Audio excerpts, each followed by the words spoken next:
to the DolphinsTalk.com podcast, the most listened to daily Miami Dolphins podcast on the internet. Miami's got the Dolphins, the greatest of all. Come on, Dolphins fans. Time to fins up. We're in the air, we're on the ground, we're always in control. And when you say Miami, you're talking Super Bowl. Cause we're the Miami Dolphins, Miami Dolphins, Miami Dolphins number one. Miami Dolphins, Miami Dolphins, Miami Dolphins number one.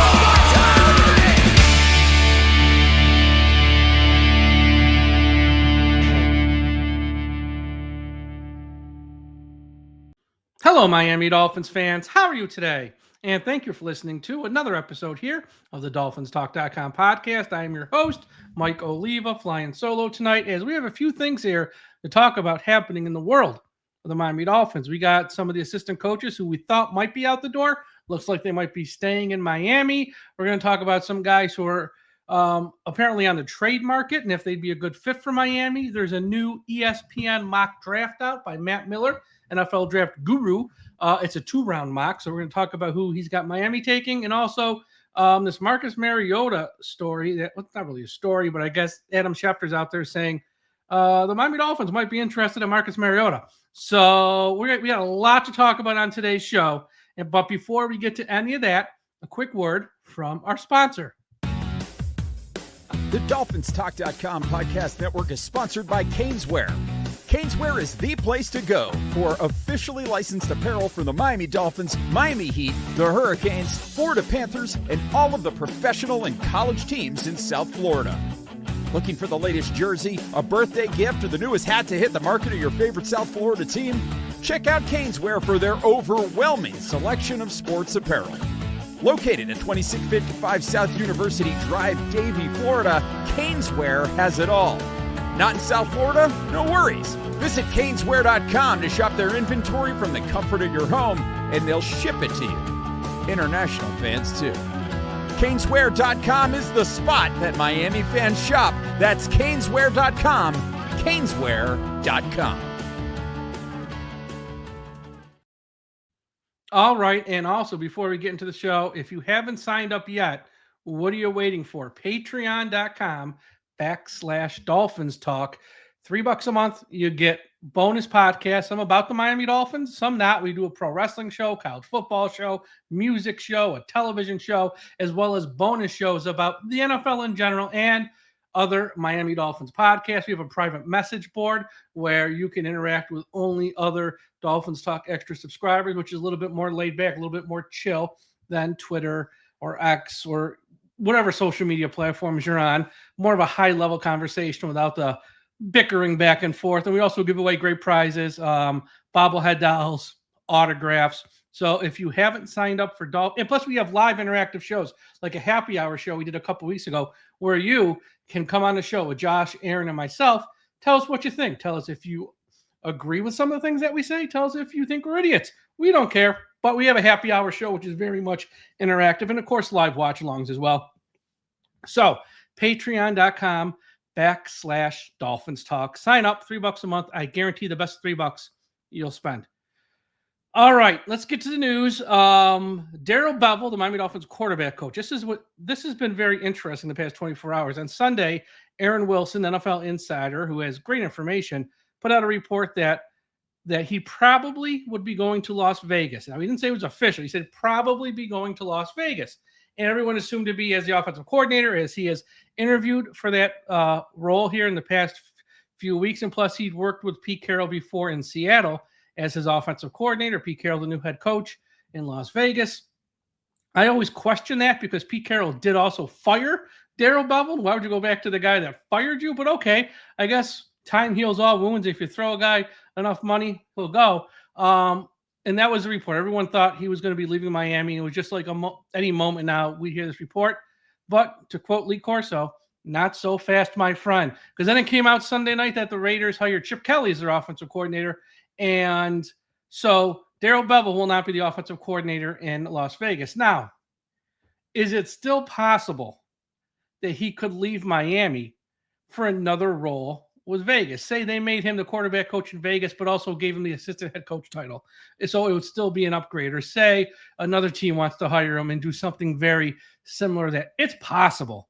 It's very possible that, he could still leave Miami, but with the offensive coordinator job off the table, I'd say it's unlikely. So it looks like, that Mr. Darrell Bevell will be staying in Miami, which is a good thing because he does have a good working relationship with Tua. And say what you want about him, he's our quarterback for 2025 and 2026. So if he's going to be here for 2 years, you better have strong people around him that know how to work with him and that can draw the best out of him. So Darrell Bevell sounds like most likely is staying, but again, about 24 hours ago, everyone thought he was out the door to Vegas. So we'll proceed with caution here, but it sounds like he'll be staying in Miami. And kind of the same with Anthony Weaver, as the latest here is that the Saints, they're actually playing by the rules here.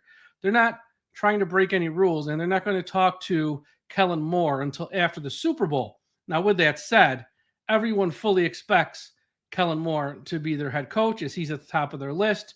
Moore knows it. The Saints are kind of waiting here for him. Otherwise, they would have hired somebody else. But I'll say this. As much as it looks like Moore will be going to the Saints to take that job, there are a lot of moving parts here. And this happens often with head coach hires. The longer it goes, it's just longer for something to go wrong.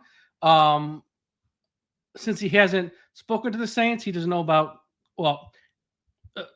assuming they are playing by the rules, he doesn't know how much money's on the table with this job. If that's not right, he could turn them down. If, the Saints, as of Monday morning, were all over the news. They're now in an email scandal involving the Catholic Church of all things. And depending on where that story goes over the course of this week, that might make the job very much unattractive to Moore, who might be like, you know what? Let me pass on this job. And 1 year from now, I'll have teams knocking down my door, much like Ben Johnson had with the Bears and what he did last year with the Lions. So who knows where that story is going to go? I'm sure we're going to hear a lot more about that over the next 3, 4, 5 days.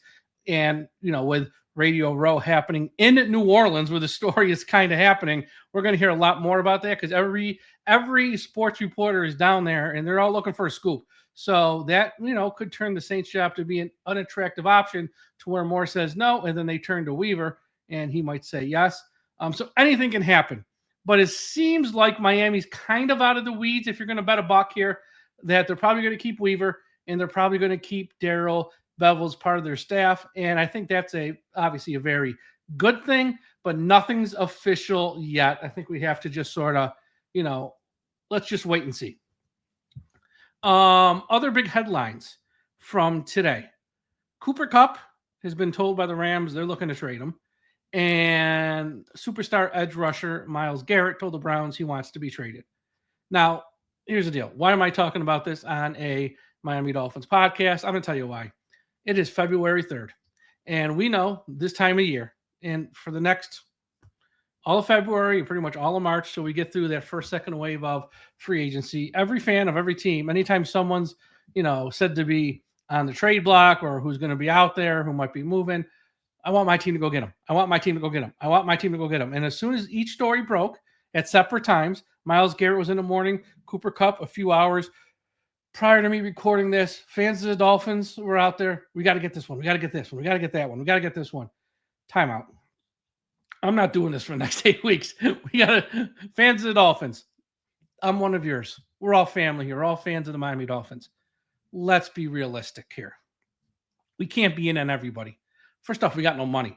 I'll get to that in a minute. But Miami does not need Cooper Kupp, a 31-year-old wide receiver making $29 million on the cap this year and $27 million on the cap next year.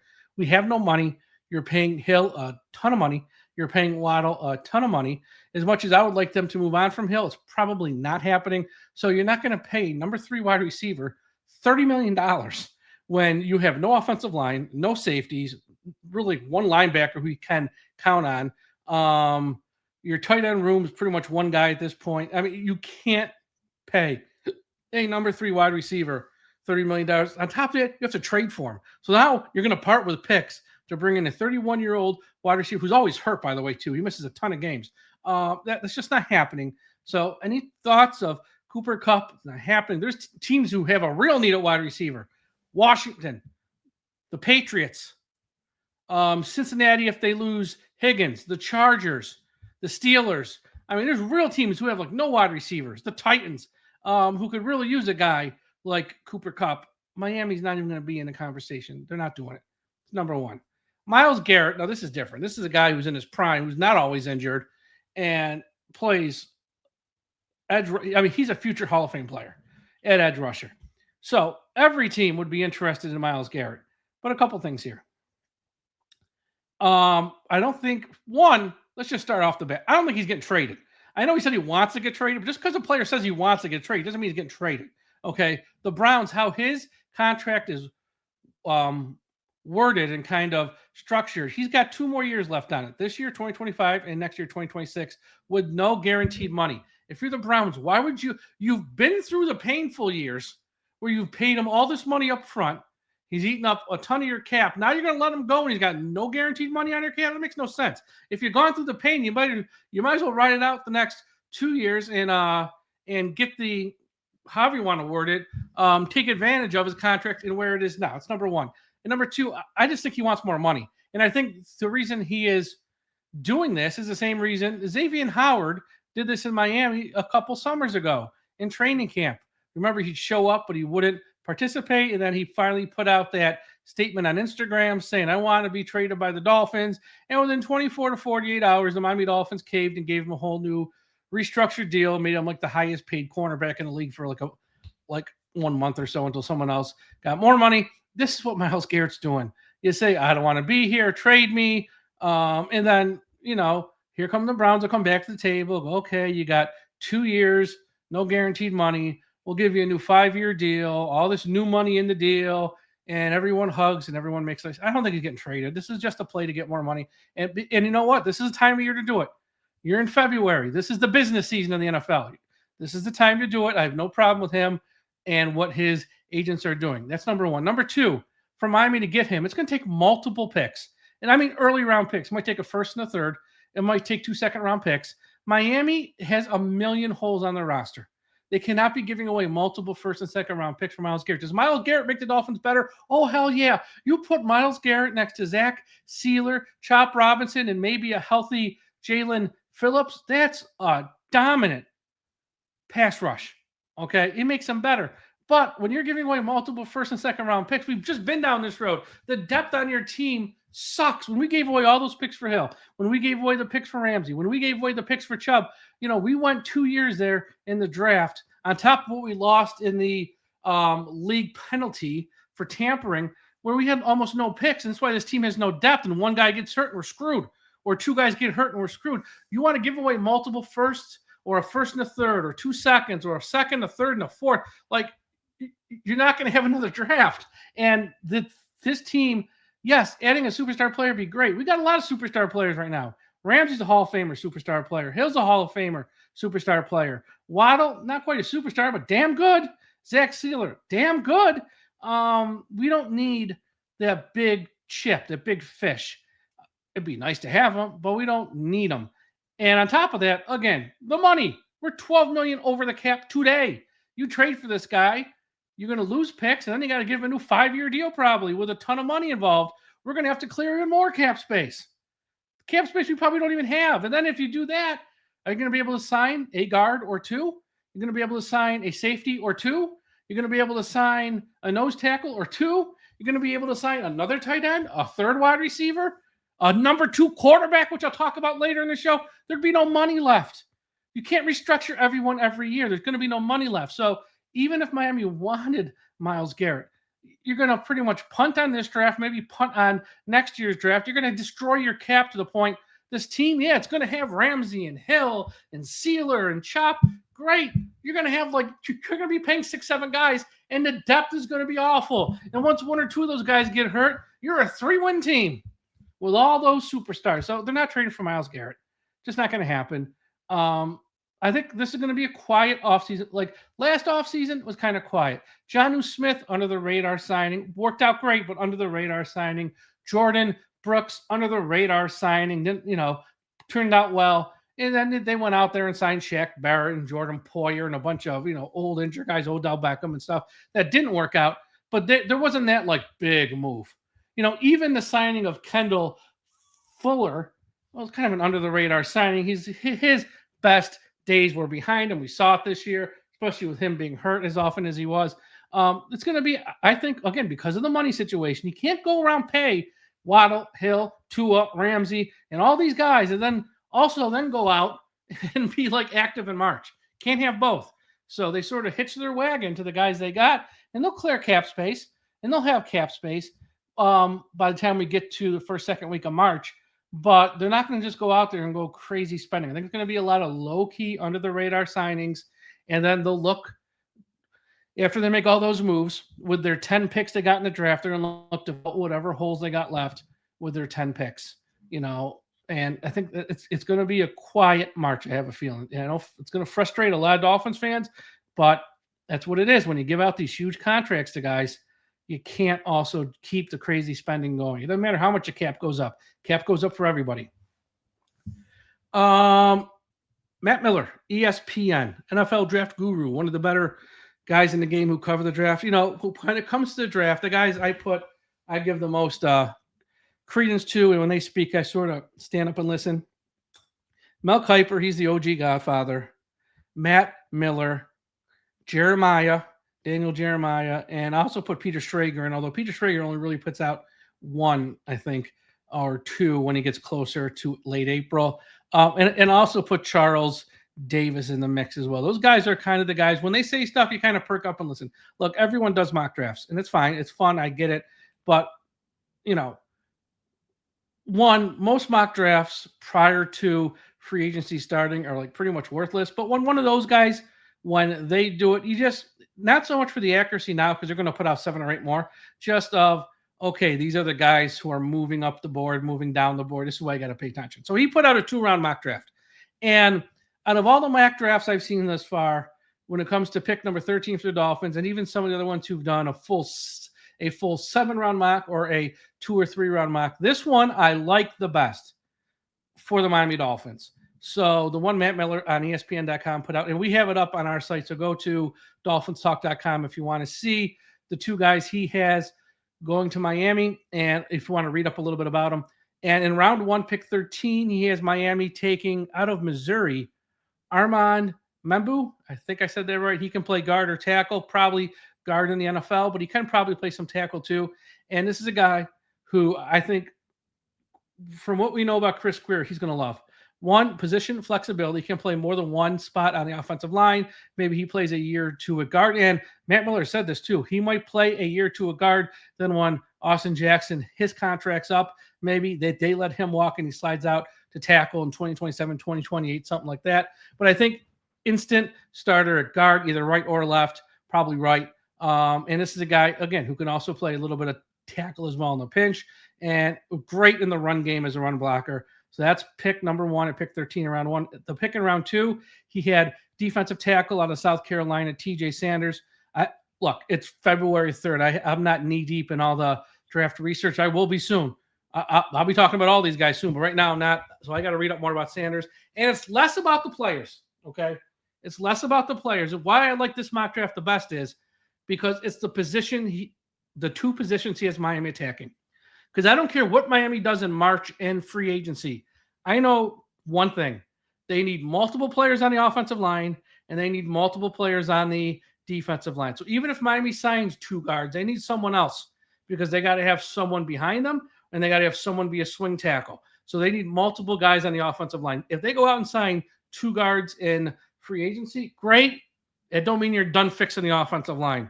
It's not like Austin Jackson's Cal Ripken over there. The guy's always hurt.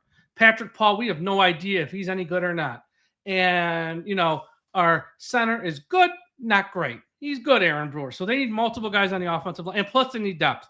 So I'm fine with any offensive line they take in round 1 or 2. Defensive line, same thing. Campbell, I don't think is going to be back. Their nose tackle with Benito Jones and guys like Hand, they're backups at best. And Zach Sealer's fine, obviously. Even if they go out there and sign a nose tackle, or if they sign an end, they need more. They need quality depth at those spots. So I am all for Miami attacking both the offensive line and the defensive line early in this draft. Now, look, if they take one in round 1 and one in round 3, and in round 2 they take like a tight end, that's fine. Not the end of the world. But the big picture view is attack the trenches early in this draft, because that is where Miami is the weakest. Yes, they need help at safety. They need help at linebacker. They need help at number 3 wide receiver. They need help at tight end because we got one on the team that you trust. They need help at corner, big time. But I think the biggest weaknesses on this team are in the trenches, and they got to get younger there, and they got to get better talent there. You can find a linebacker anywhere. You can find safeties later in this draft who can come in. We've found safeties late in the draft who have been contributors, year 1, year 2. Brandon Jones was taken in round 3, and he was playing as a rookie. Rashad Jones was taken round 5. He was playing early in his career. Like, you can get guys to contribute at those spots. It's tougher to do it on the offensive line. Not impossible. It's just tougher. And it's also tougher to do it on the defensive line. And I'd rather use those early picks in those areas, because I think that's where we need the most help. We never replaced Wilkins. Campbell is a Band-Aid. We didn't do anything last year to replace Wilkins, and we also did nothing to replace Hunt. And I think those 2 picks are a reflection of that, and that we kicked the can down the road for a year, but now we really have to invest in both spots to replace them. So that's why I like this mock draft the best. Again, not so much about the players. It could be another offensive lineman in round 1. It could be another defensive end or defensive tackle in round 2. But it's more about the positions he has Miami attacking, and I like the logic behind that. And if it is those 2 guys, great. Again, it's a mock in February. But if it is those 2 guys, great. But if it's 2 other guys who play those same positions, I like that a lot. Okay, before we get to the final topic on today's show, quick shout out to everyone listening at finheaven.com. Everyone go to finheaven.com, largest Miami Dolphins message board on the internet. Also, a shout out to our friends at the I Am a Miami Dolphins Fan Facebook page, the best Facebook page when it comes to Miami Dolphins on Facebook, run by the great and talented Carlos Hernandez. If you're on Facebook, please be sure you are a part of the I Am a Miami Dolphins Fan Facebook page. Also, wherever you're listening to this podcast, Apple Podcasts, Spotify, Podbean, iHeartRadio, Audible, Podchaser, or one of the other hundreds and hundreds of platforms are on, subscribe to this podcast now. We're going to, right now things are a little slow with the news. Once we get to free agency, once we get to the draft, we're going to have shows each and every day of the week. We're going to be back into a 5-day-a-week schedule pretty much once we get to the busy part of the off season. Right now, everyone's taking a little time, recharge the batteries after a long season. We'll do a couple shows a week, but there's really not much to talk about. When we get into the full swing of free agency and the draft, we'll be here every day. You're not going to want to miss an episode. Make sure you subscribe. We have you covered with the draft like no one else. Trust us. We give you smart draft coverage on Dolphins, not like a lot of these shows that just waste your time talking about players Miami has no chance of getting. We have smart coverage on the draft if you're a fan of the Dolphins. Also, if you're watching on YouTube, which I know you are, smash that like button. Hit it right now. Little thumbs up. Smash it. And also subscribe to the YouTube channel. We got more YouTube content coming soon. Okay, last topic. Adam Schefter on the Pat McAfee show today, when talking about Chip Kelly taking the job in Vegas, offensive coordinator. The guys on the Pat McAfee show said, hey, look, watch out for Marcus Mariota. We know how much Chip Kelly loves Marcus Mariota. He might find his way to the Raiders. And Adam Schefter said, yeah, he could, but also keep an eye on the Miami Dolphins. He expects the Dolphins. They have some interest in Marcus Mariota. And once this broke at about, 12:30 or so Eastern time on Monday, that, and word started to spread that Adam Schefter is saying Miami's going to have interest in Marcus Mariota, Dolphins fans on social media went nuts. And of course they were split. Some fans way too happy. Some fans way too mad. Typical Miami Dolphins social media. Some fans, they were celebrating like Miami won the lottery. Mind you, they haven't signed the guy. They're just speculation that they might have some interest. Oh my God, Marcus Mariota is going to come here and save the day. And you got some fans of the Dolphins. You would have thought Adam Schefter ran over their dog by him just saying that Miami might have interest in Marcus Mariota. It's just, I don't get it. And look, the fans who are too happy are going to be happy with any quote-unquote named quarterback that comes here. Like any legit recognizable name who signs with Miami to be the backup quarterback, that segment of the Miami Dolphin fan base is going to be way too happy. They could go out there and sign, I don't know, Mac Jones. Mac Jones is great. Misusing the Patriots. Mac Jones. He's the second coming. They'll be throwing flowers at him. So any recognizable name that signs with the Dolphins to be the number 2 quarterback, a segment to the fan base is going to be way, way too happy and like pump them up to be like, Otto Graham. It's just not the case. Then you got the other side of the fan base who are they're going to shit on any quarterback that the Miami Dolphins sign and be like, he stinks, he sucks, why are we signing him? And I want to talk to that segment of the fan base. Because the ones who are happy and are just going to pretty much celebrate anyone we sign, whatever, let them live in their little happy, joy bubble. It doesn't matter. You can't talk reason to them because they're just happy about everything. But the fans who are too mad, I expect more from you folks. And I just want to stress, this is a backup quarterback position. Who do you expect them to actually sign to be the number 2 backup? I think fans expect some fans, that segment of the fan base, who just, crapped all over this Marcus Mariota report. I don't know who you expect to come here and be the number 2 quarterback in Miami. It's like, it's a backup quarterback role. They're not going to pay 2 starters. You're not going to go out there and get another starter. They're going to get a backup quarterback. And some of the names who are available, it's going to be one of these names. So, brace yourself. Easton Stick, Tyler Heineke, Jameis Winston, Jimmy Garoppolo, Mac Jones, Joe Flacco, Mason Rudolph, Joshua Dobbs, Drew Lock, Zach Wilson, Jarrett Stidham, Carson Wentz, Cooper Rush, Trey Lance, Andy Dalton, Marcus Mariota. Like, you're getting one of them. So if you're sitting there and just heard all those names and go, they all suck. Well, on some level, yes. None of them are like really big-time quarterback. But again, we just need a capable backup quarterback for the 4 or 5, 6 games that we know Tua is going to miss because he doesn't protect his body and he always gets hurt. Okay? You're not going to get another starting quarterback to come here. Sam Darnold's not coming to Miami to sit behind Tua. Sam Darnold's going to have like 6 or 7, starting quarterback jobs thrown at him this offseason with the Giants, with the Raiders probably, with, possibly the Saints. I mean, there's going to be maybe it's the Titans. He's going to get money from a team to come and start. He's not going to take less money to be the backup in Miami. It's just not happening. You're going to get someone along the lines of that. Hell, Miami already told Tyler Huntley they want to bring him back. I wouldn't be shocked if they just re-sign Huntley and keep him as number 2. I wouldn't do it, but would that shock me? Not at all, because we're talking about Chris Grier, and you're more worried about this than he is and all that other nonsense he says. But here's the deal with Marcus Mariota. He is 31 years old. He has been the backup quarterback in Washington this past season, completed 34 or 44 passes, 4 touchdowns, no interceptions, only 364 yards. Very, very limited playing time. Now, last year with the Eagles, it was even less. He played even less than the 44 passes. I'm not even going to read his stats there. I have his stat. 2 years ago in Atlanta, he was the starter. Let me get his stats right because I have it written right here. Hold on.